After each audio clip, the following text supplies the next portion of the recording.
Hello everyone and welcome back to my YouTube channel UP police Hindi practice series की आज हमारी 7th number की class है। ठीक है, इससे प्रीवियस में मैं 6 क्लासें आपको करवा चुका हूँ। प्ले लिस्ट का लिंक आपको वीडियो के डिस्क्रिप्शन में मिल जाएगा, वहाँ से जाइए और उन क्लासेस को भी कंप्लीट कर लीजिए। मैक्स से मैक्स 4 से 5 मिनट की वीडियोज़ होती हैं, लेकिन आपके लिए बहुत बेनिफिशियल रहने वाली हैं आपकी अपकमिंग एग्जाम, चाहे आपका यूपी कांस्टेबल का हो या फिर यूपी एसआई का। ठीक है, तो आप इन सीरीज़ को कंप्लीट कीजिए, इसको मैं कंटिन्यू रख रहा हूँ। उसके बाद आप अगर मॉक टेस्ट लगाएंगे तो उसमें जो रचनाओं के क्वेश्चन आते हैं और कुछ ऐसे क्वेश्चंस होते हैं जो आपको प्रैक्टिस मतलब आपको उनको बुक्स में नहीं मिलते हैं, ऐसे टाइप के क्वेश्चन है। क्योंकि मैंने नवीन सर के प्रैक्टिस सेट वगैरह लिए थे तो उनसे मैंने क्वेश्चंस कलेक्ट किए हैं और कुछ मॉक टेस्ट वगैरह से देखे हैं, तो इनको आप कंटिन्यू रखिएगा। चलिए अब चल के अपनी क्लास को डिस्कस कर लेते हैं और उन प्लेलिस्ट वाली क्लासों को भी देख लीजिए। आइए चलकर डिस्कस करते हैं। किसी भी सेशन की आपको पीडीएफ चाहिए तो आप टेलीग्राम चैनल को ज्वाइन कर लीजिए। टेलीग्राम का लिंक आपको वीडियो के डिस्क्रिप्शन में मिल जाएगा, अदरवाइज आप चैनल पर जाकर सर्च कर सकते हैं फर्स्ट 12, आपको चैनल भी मिल जाएगा। क्लास नंबर 7 है, उसका फर्स्ट क्वेश्चन है। थोड़ा सा मैं जूम कर देता हूँ आपके लिए, ये देख लीजिए आप। ठीक है, अब आपको दिख रहा होगा। क्वेश्चन है 57। यहाँ पर क्या है, छंद का सर्वप्रथम उल्लेख कहाँ पे मिलता है? छंद का सर्वप्रथम उल्लेख मिलता है ऋग्वेद में। ठीक है, और हमारा किसको छंद को क्या बोला जाता है? पिंगल। अब अगला क्वेश्चन है महातम्य। महातम्य का शुद्ध शब्द कैसे लिखा जाता है? ऐसे, महाताम्य। ठीक है, उसके बाद टूटी फूटी इमारत या बस्ती का बचा हुआ भाग या अंश, ये क्वेश्चन आया था एक शब्द चुनने के लिए। बहुत से कैंडिडेट्स इसमें खंडर वगैरह लगा देते हैं, वो आंसर नहीं होता इसका आंसर होगा भग्नावशेष। ठीक है, आगे क्वेश्चन है बाल चित्रण में सर्वश्रेष्ठ कवि किसको बोला जाता है? तो बोला जाता है वो सूरदास को।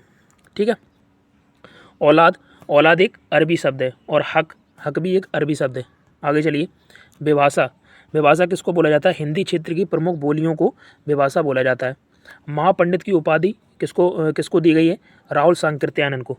ठीक है, आगे चलिए, उपेंद्र वज्र छंद के प्रत्येक चरण में कितने वर्ण होते हैं? तो प्रत्येक चरण में 11 वर्ण होते हैं, नोट कर लीजिए। बरवे के सम चरण में आपको पता है 7 मात्राएं होती हैं और विषम चरण में 12 मात्राएं होती हैं। आपको ये क्वेश्चंस याद हैं, पर प्रैक्टिस सेट में हो सकता है ये गलत हो सकते हैं आपसे, इसलिए इनको नोट कर लीजिए। जैसे कि सम, अब आपके माइंड में एक बार बना रहेगा कि सम चरण में 7 मात्राएं और विषम चरण में 12 मात्राएं। आगे चलिए, प्रतीप अलंकार आपने पढ़ा होगा। प्रतीप अलंकार में क्या होता है? उपमेय और उपमान का संबंध को उसको उलट दिया जाता है। कैसे?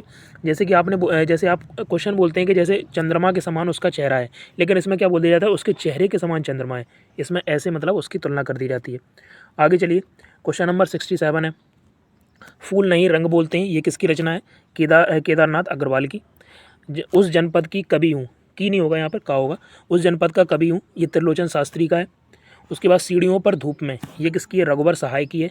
संसद से सड़क तक सुदामा पांडे की है, जिनको धूमिल भी बोला जाता है। आगे चलते हैं।